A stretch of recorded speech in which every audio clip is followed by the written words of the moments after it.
જ્યારે કોઈ મેડિકલ નિદાનની વાત આવે છે ને ત્યારે સામાન્ય રીતે એવી અપેક્ષા હોય છે કે બધું એકદમ સચોટ અને સ્પષ્ટ હશે. હા બિલકુલ. જાણે કે કોઈ એન્જિનિયરિંગના મશીનની વાત હોય. સાચી વાત. એટલે ધારો કે જો હાથનું હાડકું તૂટી જાય તો એક્સરેમાં એ તિરાડ એકદમ સ્પષ્ટ દેખાય છે અને ડોક્ટર બસ આંગળી ચીંધીને કહી શકે છે કે ભાઈ તકલીફ ક્યાં છે. આ એકદમ બાઇનરી પરિસ્થિતિ છે.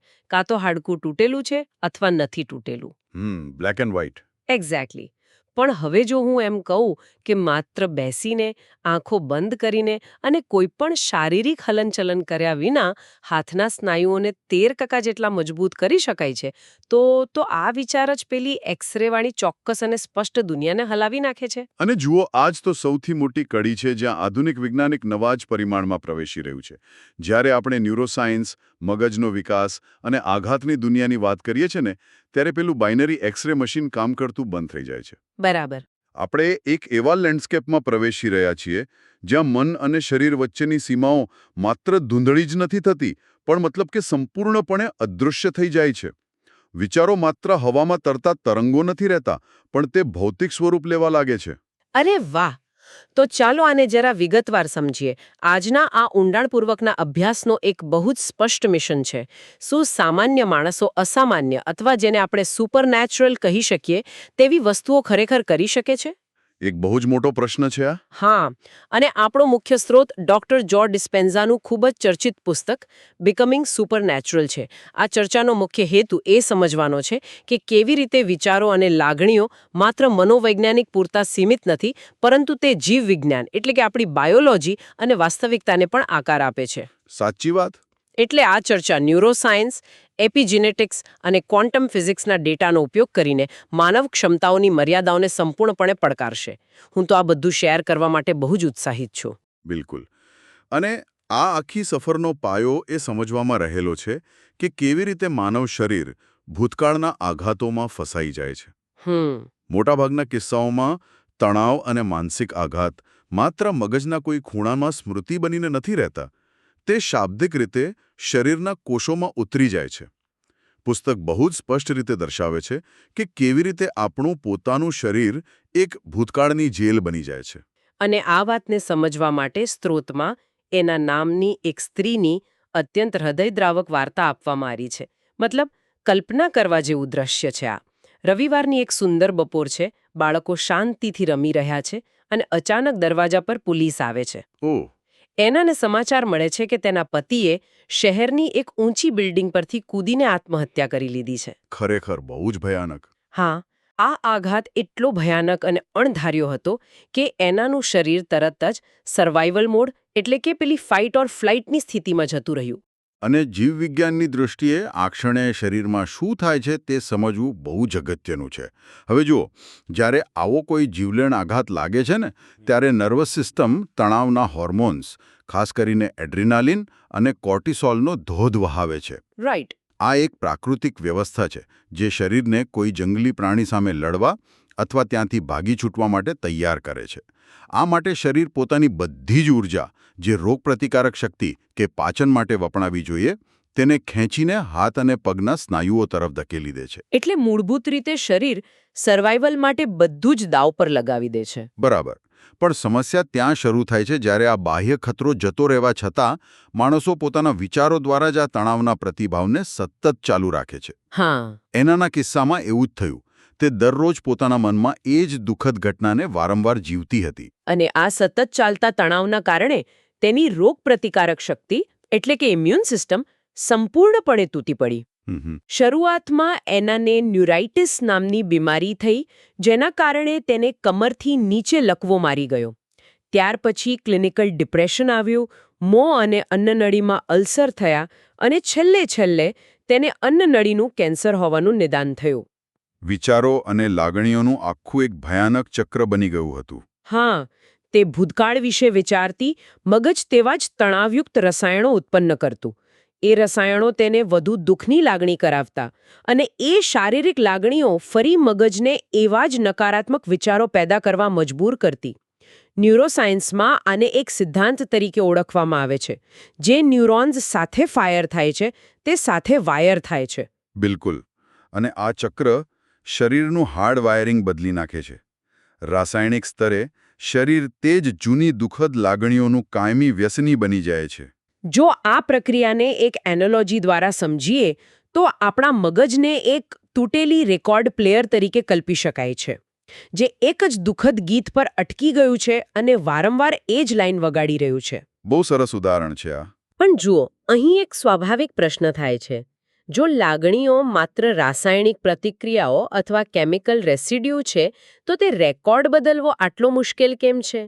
આપણે જાણીએ છીએ કે કોઈ વિચાર આપણને દુઃખ પહોંચાડી રહ્યો છે, તો પછી બસ તે વિચારવાનું બંધ કેમ નથી કરી શકાતું? કારણ કે શરીર શાબ્દિક રીતે તે રસાયણોનું વ્યસની બની ગયું છે. એક ડ્રગ એડિક્ટની જેમ શરીરને તે જ જૂનો કોર્ટિસોલનો ડોઝ જોઈએ છે.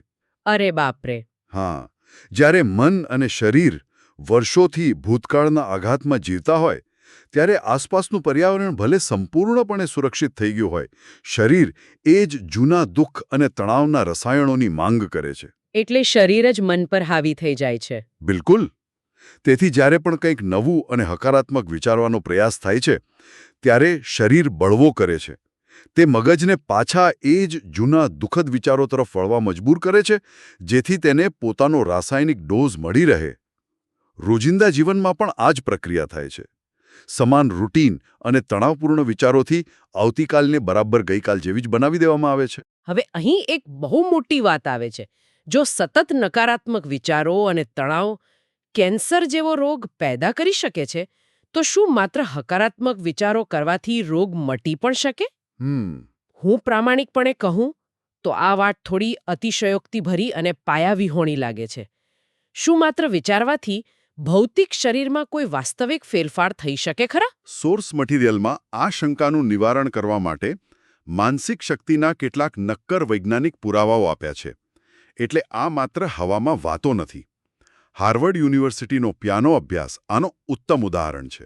ઓહ, એ સ્ટડી બહુ રસપ્રદ છે. હા, આ અભ્યાસમાં જે લોકોએ ક્યારેય પિયાનો વગાડ્યો નહોતો, તેમને માત્ર પોતાના મનમાં પિયાનો વગાડવાનો સ્પષ્ટ અભ્યાસ કરવાનું કહેવામાં આવ્યું. મતલબ માત્ર વિચારવાનું, કોઈ કીબોર્ડ પર હાથ નહીં લગાવવાનો? બિલકુલ નહીં. દિવસો સુધી માત્ર માનસિક પૂર્વાભ્યાસ કર્યા પછી જ્યારે તેમના મગજનું સ્કેન કરવામાં આવ્યું, ત્યારે આશ્ચર્યજનક રીતે તેમના મગજના મોટર કોર્ટેક્સમાં એવા જ નવા ન્યુરલ સર્કિટ્સ બની ગયા હતા, જાણે કે તેમણે ખરેખર પોતાના હાથથી પિયાનો વગાડ્યો હોય. મગજને ખબર જ નહોતી કે આ ક્રિયા બહાર ભૌતિક દુનિયામાં થઈ જ નથી. આ તો ગજબ કહેવાય. અને આ જ પ્રકારનો બીજો એક અભ્યાસ ક્લીવલેન્ડ ક્લિનિક અને ઓહાયો યુનિવર્સિટીમાં સ્નાયુઓ પર કરવામાં આવ્યો હતો. હા, મસલ સ્ટડી. તેમાં લોકોએ કોઈ જ વજન ઉઠાવ્યા વિના માત્ર મનમાં જ કસરત કરવાનું અને સ્નાયુઓને સંકોચવાનું વિચાર્યું. અને પરિણામ, તેમના સ્નાયુઓની તાકાતમાં 13.5% વાસ્તવિક વધારો જોવા મળ્યો. માત્ર વિચારવાથી? હા. અને વધુ રસપ્રદ વાત તો એ છે કે જે દર્દીઓના હાથ પર પ્લાસ્ટર કાસ્ટ બાંધેલો હતો, તેમણે પ્લાસ્ટરની અંદર માત્ર મનમાં જ કાંડાની કસરત કરી. જ્યારે પ્લાસ્ટર ખુલ્યું, ત્યારે તેમના સ્નાયુઓ સામાન્ય રીતે રિકવર થતા દર્દીઓ કરતાં બમણા મજબૂત હતા. જો આ બંને અભ્યાસો એપિજેનેટિક્સના સિદ્ધાંતને સાબિત કરે છે. જૂની મેડિકલ માન્યતા એવી હતી કે જનીનો જ આપણું ભાગ્ય નક્કી કરે છે અને તે જ રોગ બનાવે છે. રાઈટ, ડીએનએ ઇઝ ડેસ્ટિની એવું કહેવાતું. બરાબર. પણ હવે નવું વિજ્ઞાન કહે છે કે જનીનો તો માત્ર એક બ્લુપ્રિન્ટ છે. આને પિયાનોના કીબોર્ડ તરીકે વિચારી શકાય. કીબોર્ડ એ જ રહે છે, પણ બહારનું વાતાવરણ અને આપણી લાગણીઓ એ પિયાનો વગાડનાર સંગીતકાર છે. બહુ સરસ. કઈ કી દબાવવી અને કયું સંગીત અથવા રોગ પેદા કરવો તે સંગીતકાર નક્કી કરે છે. સેલની બહારનું પર્યાવરણ, જેમાં મુખ્યત્વે આપણી લાગણીઓના રસાયણો સામેલ છે, તે જનીનોને સંકેત આપે છે. અને આ સિદ્ધાંતને વધુ મજબૂતી આપતો એક અભ્યાસ ટકોમા વોશિંગ્ટનમાં પણ થયો હતો. આ સાંભળવા જેવું છે. 117 લોકોએ 4 દિવસ સુધી દિવસમાં 3 વાર ફક્ત 10 મિનિટ માટે પ્રેમ, આનંદ અને કૃતજ્ઞતાની લાગણીઓ ઊંડાણપૂર્વક અનુભવવાનો અભ્યાસ કર્યો. હા, ફક્ત 10 મિનિટ. તેમના શરીરમાં IgA એટલે કે ઇમ્યુનોગ્લોબ્યુલિન એના સ્તરમાં 49.5%નો જંગી વધારો થયો.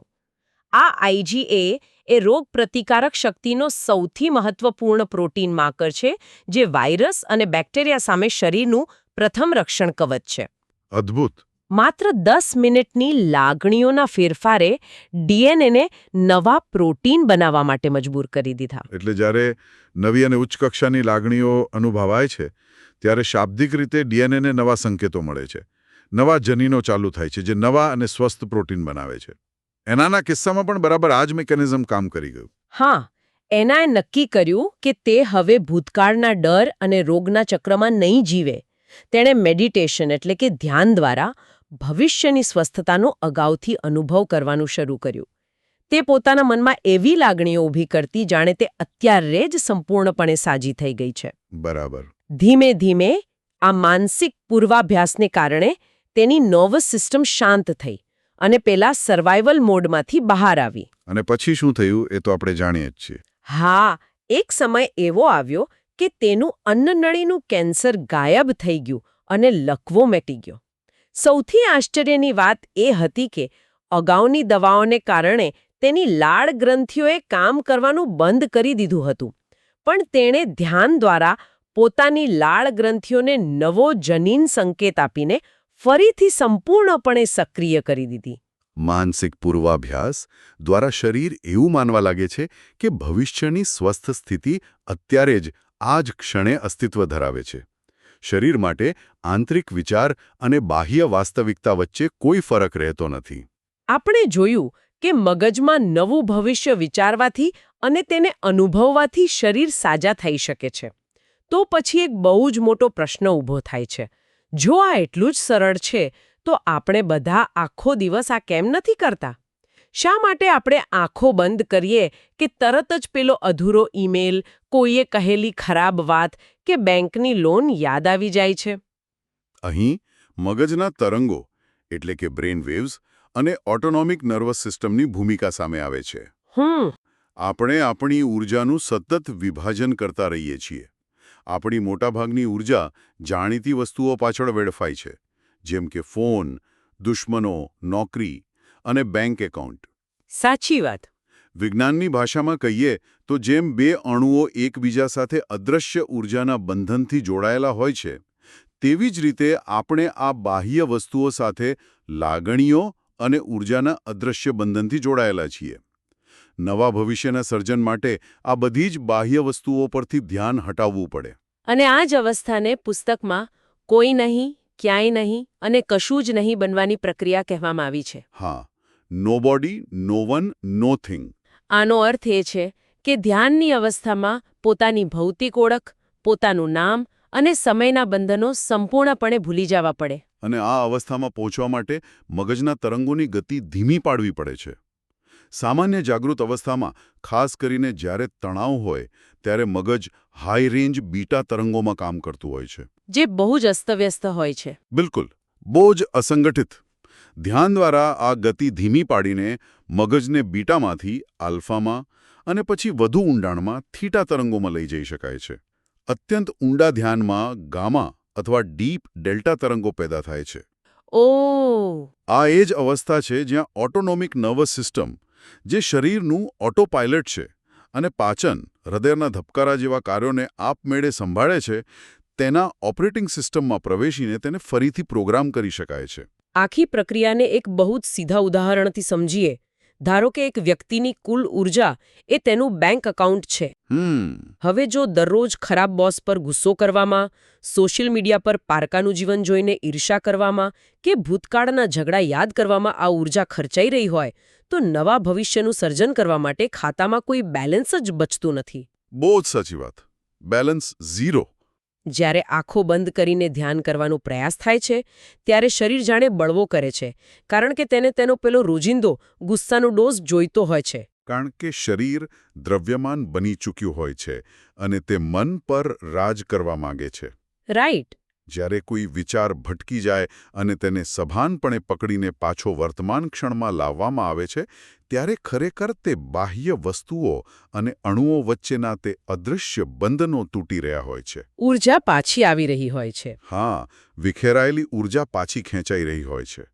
પોતાની ઓળખ અને ભૂતકાળમાંથી ઊર્જા પાછી મેળવવા માટેની આ સૌથી મોટી લડાઈ છે. પણ એકવાર આ ઉર્જા પાછી આવી જાય અને મન વર્તમાન ક્ષણમાં સ્થિર થઈ જાય ત્યારે અસીમ શક્યતાઓનો માર્ગ ખુલી જાય છે. અદ્ભુત.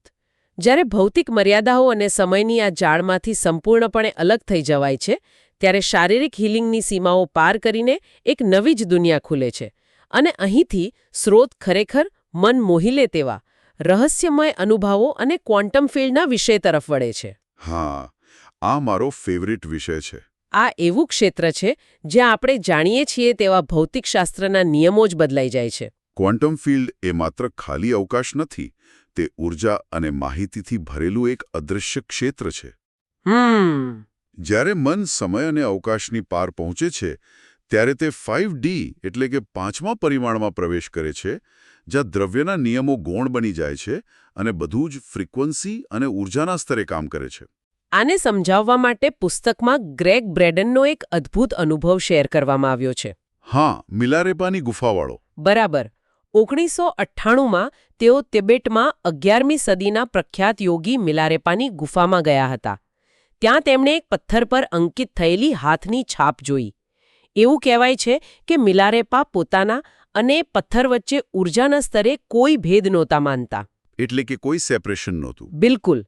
તેઓ પથ્થરથી અલગ નહોતા, તેથી પથ્થર તેમના માટે કોઈ ભૌતિક બાધા ન હતો અને તેમણે પોતાનો હાથ સીધો પથ્થરમાં ઘુસાડી દીધો હતો. અને આ ઘટના દર્શાવે છે કે જ્યારે ચેતના અત્યંત ઉચ્ચ સ્તરે પહોંચે છે ત્યારે તે ક્વોન્ટમ ફિલ્ડ સાથે સીધો સંપર્ક સાધી શકે છે. ડોક્ટર જો ડિસ્પેન્ઝાએ પણ પુસ્તકમાં પોતાનો એક અત્યંત અંગત અને રહસ્યમય અનુભવ વર્ણવ્યો છે. તેમણે પીનિયલ ગ્લેન્ડને મગજનું એક કોસ્મિક એન્ટેના ગણાવ્યું છે. ધ્યાનની એક ઊંડી અવસ્થામાં તેમને એક ખિસ્સા ઘડિયાળ એટલે કે પોકેટ વોચનું અત્યંત વાસ્તવિક દ્રશ્ય દેખાયું અને આ દ્રશ્ય સાથે જ તેમને સમયની વાસ્તવિકતા સમજાઈ કે સમય રેખીય નથી. લિનિયર નથી. હા, ભૂતકાળ, વર્તમાન અને ભવિષ્ય આ બધું જ એકસાથે અત્યારે આ જ ક્ષણે અસ્તિત્વ ધરાવે છે. આ એક બહુ મોટો પેરેડાઇમ શિફ્ટ છે. રેખીય સમય માત્ર માનવીય ઇન્દ્રિયોનો એક ભ્રમ છે. જો બધો જ સમય એકસાથે હાજર છે તો તેનો અર્થ એ કે સંભવિત જીવનના તમામ રૂપો ભૂતકાળ અને ભવિષ્યના અત્યારે જ સમાંતર ચાલી રહ્યા છે. અને આ જ અનુભવ દરમિયાન તેમને ધ્યાનમાં પોતાના 7 વર્ષના બાળ સ્વરૂપને જોયું જે તાવથી પીડાઈ રહ્યો હતો. અને તે જ ક્ષણે તેમણે ભવિષ્યમાં વોશિંગ્ટનની કડકડતી ઠંડીમાં ખુલ્લા પગે ફરતા પોતાના ઉચ્ચ અને અત્યંત જાગૃત સ્વરૂપને પણ જોયું, જ્યાં અસીમ પ્રેમ અને પ્રકાશથી ભરેલી 2 નાની સ્ત્રીઓ પણ હતી. ઓહ વાવ! એટલું જ નહીં, તેમણે પોતાના ભૂતકાળના એક જન્મનું દ્રશ્ય પણ જોયું જેમાં તેઓ એક ગ્રીકો રોમન ફિલોસોફર હતા જેમને પોતાના વિચારો માટે એક પથ્થરના ટેબલ પર ભયંકર યાતનાઓ આપવામાં આવી હતી. અને પછી એમણે આખી જિંદગી છુપાઈને વિતાવી. હા, ડરના માર્યા તેમને બાકીનું આખું જીવન એક ગુફામાં છુપાઈને વિતાવી દીધું હતું. પણ આ દ્રશ્ય જોઈને તેમને વર્તમાન જીવન માટે એક ઊંડી શીખ મળી કે સત્ય બોલવા માટે ક્યારે ડરવું ન જોઈએ અને પીછેહટ ન કરવી જોઈએ. બહુ જ પાવરફુલ. હવે જુઓ, આ બધું સાંભળીને કોઈને પણ એવું લાગે કે જાણે કોઈ હોલિવૂડની સાયન્સ ફિક્શન ફિલ્મની વાર્તા ચાલી રહી છે. બિલકુલ, લોકોને એવું જ લાગે. એક ખિસ્સા ઘડિયાળનું દ્રશ્ય જોવું અથવા તિબેતના યોગીની પથ્થરમાં હાથની છાપ, આ બધું રોમાંચક તો છે, પણ આધુનિક રોજિંદા જીવનની સમસ્યાઓ જેમ કે બેંકની EMI ભરવાનું ટેન્શન કે ઓફિસના ઝઘડા ઉકેલવામાં આ ક્વોન્ટમ ફિલ્ડ કેવી રીતે મદદરૂપ થઈ શકે? આ બહુ જ પ્રેક્ટિકલ પ્રશ્ન છે. અને આ જ્ઞાનનો વ્યવહારિક ઉપયોગ સમજવો સૌથી જરૂરી છે. હા, સમજાવો જરા.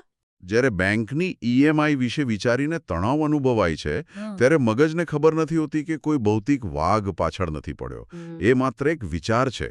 શરીર તો એવા જ તણાવના રસાયણો છોડે છે જાણે ખરેખર જીવ ઉપર ખતરો હોય. રાઈટ. જો બધી જ શક્યતાઓ વર્તમાન ક્ષણમાં હાજર છે તો ચિંતા કરવી એ ખરેખર એક ખરાબ ભવિષ્ય પસંદ કરવા સમાન છે. અરે બાપરે, આ તો બહુ ડીપ વાત છે. ધ્યાનની ઊંડી અવસ્થામાં પીનિયલ ગ્લેન્ડ મેલાટોનિન નામના હોર્મોનનું રૂપાંતર અત્યંત શક્તિશાળી મેટાબોલાઇટ્સમાં કરે છે. આ રસાયણો મગજની અંદર એક એવો અદ્ભુત અનુભવ પેદા કરે છે જે બહારની 3D દુનિયા કરતાં પણ વધુ વાસ્તવિક લાગે છે. એટલે અંદરની દુનિયા બહાર કરતાં મોટી બની જાય. બરાબર. અને જ્યારે આંતરિક અનુભવ બહારની વાસ્તવિકતા કરતાં વધુ મજબૂત બને છે ત્યારે તમારું ન્યુરલ આર્કિટેક્ચર અને જનીનો તે નવી, સુરક્ષિત અને સમૃદ્ધ વાસ્તવિકતા પ્રમાણે બદલાઈ જાય છે. મતલબ કે સમસ્યાઓ ઉકેલવા માટે તે સમસ્યા જ્યાં અસ્તિત્વ જ નથી ધરાવતી તેવા નવા પરિમાણમાં ઊર્જાને લઈ જવી પડે છે. એક્ઝેક્ટલી. તો આજે આ ઊંડાણપૂર્વકની ચર્ચામાં એક બહુ જ લાંબી અને રોમાંચક યાત્રા ખેડવામાં આવી છે. ખરેખર. શરૂઆત એ સમજવાથી થઈ કે કેવી રીતે માણસો ભૂતકાળના તણાવમાં જીવતા હોર્મોનલ વ્યસનીઓ બની જાય છે, જેમ કે એનાનો કિસ્સો બતાવે છે. ત્યારબાદ માનસિક પૂર્વાભ્યાસ અને એપિજેનેટિક્સના માધ્યમથી એ સમજાયું કે જનીનો માત્ર બ્લુપ્રિન્ટ છે અને વિચારો દ્વારા શારીરિક હીલિંગ બિલકુલ શક્ય છે. અને છેલ્લે વર્તમાન ક્ષણની શક્તિ દ્વારા ક્વોન્ટમ ફિલ્ડમાં પ્રવેશીને સમય અને અવકાશના બંધનો તોડવા સુધીની સફર થઈ. હા, આ સમગ્ર ડેટા અને વૈજ્ઞાનિક પુરાવાઓ એક જ બાબત તરફ ઇશારો કરે છે. માનવ શરીર માત્ર સંજોગો કે જનીનોનું ગુલામ નથી. યોગ્ય તાલીમ અને ધ્યાનથી ઊર્જાનું સંચાલન કરીને અસામાન્ય અને સુપરનેચરલ ક્ષમતાઓ સુધી પહોંચી શકાય છે. આ યાત્રા ખરેખર વિચારોની દિશા બદલી નાખનારી રહી. ચર્ચાના અંતે એક વિચારવા જેવી વાત મૂકીને જઈએ.